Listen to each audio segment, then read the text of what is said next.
सास बहू का रिश्ता। निधि और उसकी सास के बीच हमेशा किसी न किसी बात पर अनबन छिड़ी ही रहती है, जिसके चलते दोनों कभी एक दूसरे को समझने और प्यार करने की कोशिश तक नहीं करती।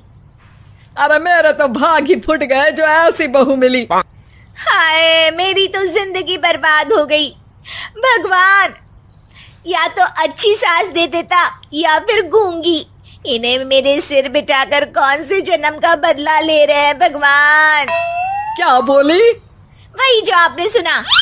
इतनी बड़ी हो गई कि सास से जुबान लड़ाती है। अरे यही सीख कर आई है क्या मायके से? अरे नहीं नहीं, उसके लिए तो ससुराल ही काफी है। मेरी सास ने मुझे बहुत अच्छे से जुबान लड़ाना सिखाया है। हाँ। सास बहू की तीखी नोक-झोंक चल ही रही होती है कि दीपू वहां आ जाता है। रिश्ता करते हुए पति पत्नी की जगह सास बहू की कुंडली मिलानी चाहिए, क्योंकि अगर सास बहू का रिश्ता अच्छा नहीं तो उनका पता नहीं, पर पति की जिंदगी तो पक्का झंड है। मुझे अपने सामने कोई झगड़ा नहीं चाहिए, बस करो दोनों। दोनों शांत होकर अपने अपने काम में बिजी हो जाती हैं। दीपू ऑफिस चला जाता है, जिसके थोड़ी ही देर में दीपू की बहन कल्पना का फोन आता है।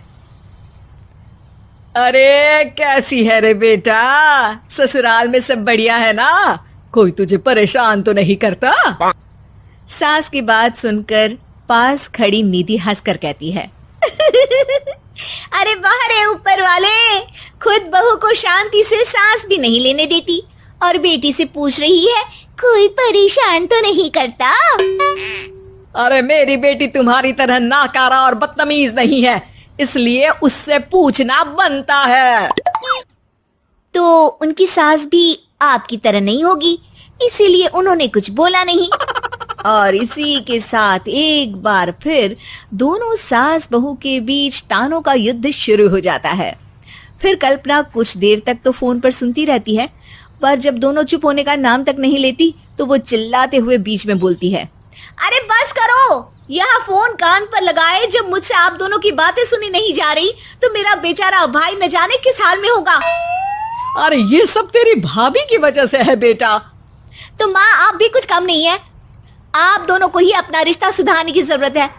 मैं एक बाबा को जानती हूँ जो रिश्ते सुधारने में एक्सपर्ट हैं। आप दोनों उनके पास जाइए। ना जी ना, मैं ऐसे ढोंगी बाबा में नहीं मानती। देखा, कहा था ना। अरे ये तो हमारे घर में शांति चाहती ही नहीं है।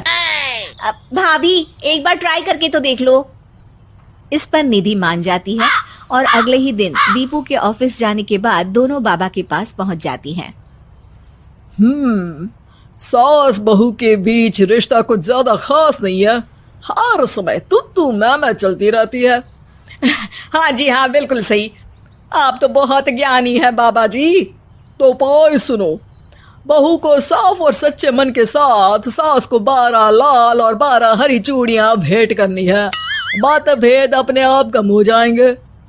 बाबा का उपाय सुन अगले दिन निधि सास को चूड़ियां भेंट कर देती है, लेकिन इससे भी उन दोनों के बीच कुछ सही नहीं होता।